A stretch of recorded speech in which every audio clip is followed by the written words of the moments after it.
Welcome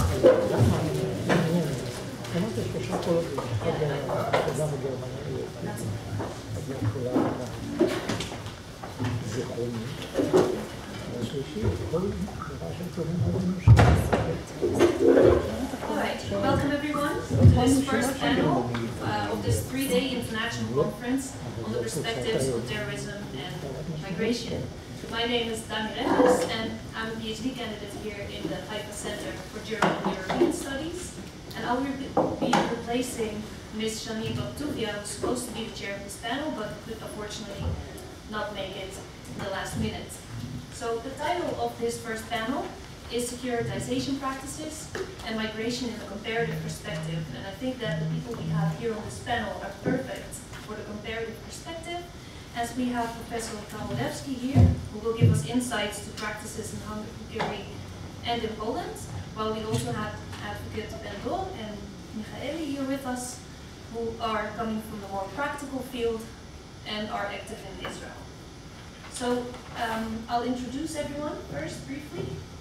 First, here on the other end, we have Professor Karolewski, who is the chair of the Political Science at Willy Brandt Center for German and European Studies at the University of Wrocław.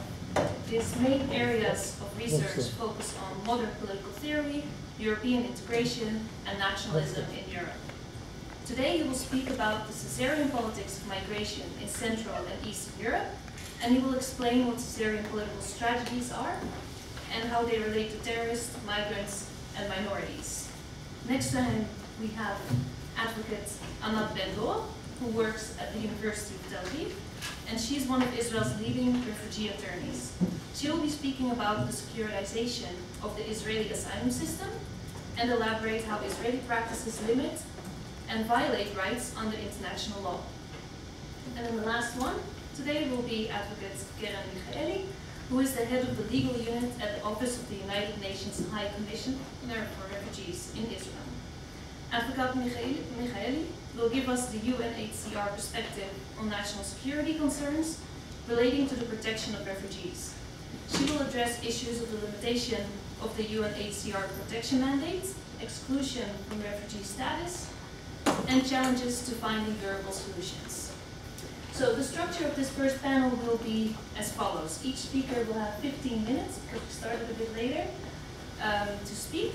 And when everyone has shared their insights, we'll open the floor for Q&A. And we'll start with Professor Karolewski. The floor is yours. Thank you very much.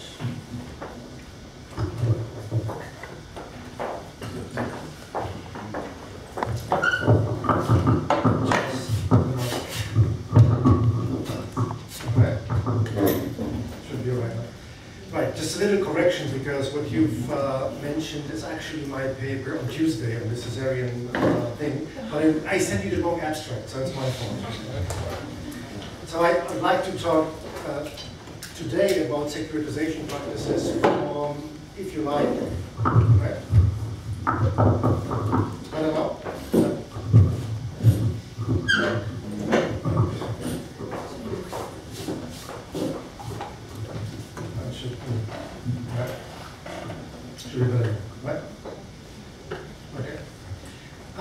To give you a glimpse into main issues concerning research on securitization, right? I will talk about Hungary and Poland also margin, so again, sorry, my fault. But the Caesarean thing is something based on a paper that I prepared with a colleague of mine from Hungary, and it tackles some other issues, right? Concerning the rule of law, problems of both countries, and how they are connected to migration policy. So let me briefly go into the very issue of securitization, because securitization has been a topic, or actually even a subfield, not really a subfield, but an aspect of research in social sciences concerning actually critical studies. Right? So it's a critical approach to security analysis by people from political science, sociology, and also media analysis, arguing actually that anything can be a security problem of a society. So security is not really something that is predefined, It's not really about only terrorism, it could be also about terrorism, it's not just about criminality, anything can be a security issue, and it's basically up to the society and specifically political elites how to define what security is. Right? So let me start with the point of departure, then I will move to something that has been a concept that has been quite important in the debate on securitization, which is politics of insecurity. Then I will talk about securitization and migration, and then I will move on to demand and supply side of securitization and talk about availability of securitization, also with some references to Poland and Hungary.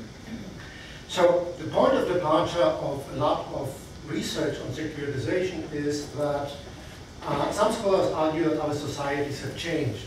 And they changed specifically after 9/11 in some countries, but not only. And the idea behind that is that we live in a different society, a so-called society of risk. The German sociologist Ulrich Beck coined this term of society of risk, meaning actually that not necessarily also the case that we might live in a society where risk is more prevalent and visible, but that risk and dangers of different kind, not just concerning security of citizens, but also risk against life and health, such as natural catastrophes, disasters, but also terrorism and organized crime, have become more important, relevant for public discourse. Right? So there might be, it's an empirical question, of course, if there is a mismatch between what is really happening on the ground and how those issues are being picked up by political elites, but both things are quite important. So we can argue actually that there is this growing perception of dangers and risks in modern or postmodern societies of risk. Now, what is interesting actually for our analysis is something else, namely that it's not that much about natural catastrophes. It's more about policies and collective identities that is of interest to us. In the sense that this society of risk produces and reproduces in and out groups. And that security issues can be framed against the background of out groups. Right? So out groups are actually people, groups of people that are framed as problematic. So in a sense, securitization reflects an understanding of politics as difference between friends and enemies, or friends and foes, or friends or people that belong to the in-group and people that belong to the out-group. And critical approaches to securitization argue it's not only necessarily the supply side of securitization, that security, or that more and more issues in a society have been framed as security issues. So there would be a problem, or this would be a supply side concerning the political elites, that those discourses are produced by the political elites. But also on the other side, there is a growing demand for securitization. And that's something that I think is interesting because it gives us a picture both concerning the political elites in a society. So it's not just a, if you like, manipulation of political elites, by political elites vis-a-vis the society, but also a certain, if you like, psychological demand for in a society to concerning security issues. Now the argument of some of the critical studies or critical approaches is that it changes our perception of security because it means that security cannot be guaranteed. Security is something that cannot be attained. And it moves us from politics of security towards politics of insecurity. Right? So we have to live with issues of risks and danger, and that they have impact on our public perception of what is important in politics. Right? And these aspects of securitization are highlighted or underlined, even strengthened by two specific aspects, or two specific factors, if you like. The first one, of course, it's not a complete list and there is more research on that, but there are two main aspects that I think are quite important for our discussion on securitization. The first one is that it's very difficult to get a reliable information on security problems due to conspiracies surrounding security policy. We don't really know, right, if the threats and the risk to security are real or not real. Right? For instance, I'll give you an example.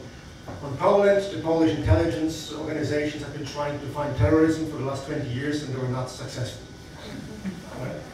really very at pains to find it, right?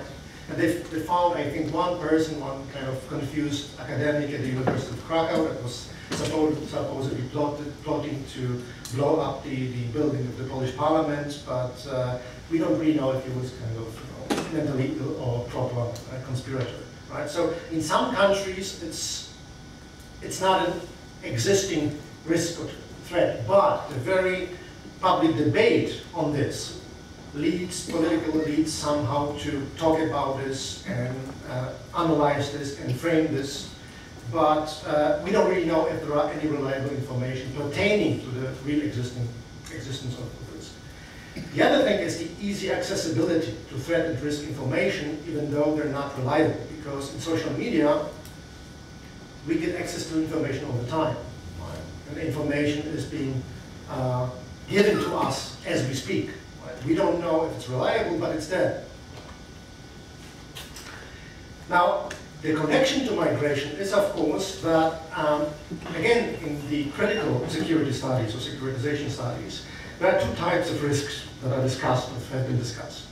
The first is the so-called diffuse insecurity, that we learn to live with a general feeling of risk and danger. And some people argue it's typical for so-called Western societies, because in Western societies we are used to live in security, in the sense that some people coin the term of insurance-oriented Western societies. If you compare, say, the German society, the French society, and the number of different types of insurances closed every day to, say, other societies, there's a huge difference. So we tend to want to control our environment to a higher degree in other societies. And hence the idea that we as Western societies might be prone to exaggerating risk. Whether it's true or not, it's an empirical question, of course. And then there is the issue of a general feeling of risk and danger, right? We don't know where it comes from, but it's there. And the other aspect of that is a specific insecurity that is connected to a specific enemies, if you like, that are framed in the public space. And recently, and say specifically after 2015 in Europe, in the course of the so-called refugee crisis, migrants have become the point of reference for security issues, specifically negative point of reference for security issues that might have been used for more than just politics of security, but also for issues connected to identity making. Right? Now, coming to the demand side of securitization, right? Some of the critical scholars argue, again, there's a demand and supply side of securitization. Right? So it might mean that our understanding of being citizen has changed in Western societies. It has changed because we're not typical citizens anymore. It's not just about rights and obligations, it's about risk, and it's about being afraid, and it's about being so-called neurotic citizen, as Ireneusz argued. So it makes sense, I think, to differentiate real risk in societies where this risk is present and the idea that we might be neurotic, we in a very hypothetical sense, about certain risks. Right? And the consequence for that might be, of course, that if we are neurotic citizens in some countries rather than other countries, it might have consequences for our understanding of politics in general. For instance, the expectation of political elites might be different. It might not be about accountability, democratic accountability of politics. It might be about other things. For instance, things like the decisiveness of political leadership. Right? We don't expect that much concerning accountability or transparency of political decisions, because security is connected to, or should be connected to efficiency rather than transparency. Right? And the consequence of that could be, of course, that there might be, and again it's an empirical question, a growing distrust towards parliamentarism in favor of the executive. In some countries like Poland and Hungary, you can see that with the parliamentary turnout. Right? So, if you're a Polish citizen, then if you take a look at the turnout in parliamentary elections, the numbers are not really encouraging, because the average turnout would be 45%, right? Which is a certain problem for democracy, you can argue about it. If the majority of the citizens is not participating in democratic elections, but the expectation about the decisiveness of the political elites is still there. Right? So expect the politicians to solve the problems, but you do not participate in democratic decision making. Then the supply side of securitization is, of course, as I mentioned, the question of, it's not that much that the politicians are legitimized by the very democratic credentials, they are legitimize themselves by the ability to solve the problems. Yeah. So the consequence, we can argue, is, at least with regard to migration, that it changes our understanding of what migration is in terms of security. Right? Because migrants might be framed as dangerous others. Now, the last point is the availability of securitization because of migration. Migration is a kind of asymmetric phenomenon. Right? Some countries are more exposed to migration than others, right? But the question is if it changes anything. And the example of the refugee crisis in the European Union of 2015-2016 is a good example because it doesn't really matter if the migrants are here, if you're exposed to migration. It could be the others might be just framed as such, the potential migrants and potential threats. In Hungary, 2015, migration was a very important topic, specifically for the government. And there was a lot of securitization of migration. But in a sense, it was a securitization of the transferable because not that many migrants stayed in the country. Right? In the very beginning of the refugee crisis, Hungary was the country that experienced the highest amount of asylum applications. But after a year, it was close to zero in a sense. So the securitization was not about the migrants who were staying in Hungary. It was about the transferable in a sense. That migrants were there, they posed a threat in the public space, and they were transferred to other countries.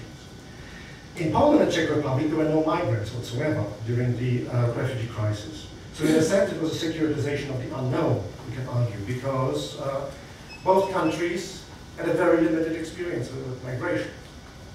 Right? Poland had some experience with migration from the east, from Chechnya mostly, but most of the refugees from Chechnya, they left the country. 10% of those refugees remained in the country, quite well integrated, but in a sense, it was a securitization of the unknown. So the framing of migration as a security risk was done mainly with regard to something that can happen. Right? So the government was trying to avoid situations that other countries were in.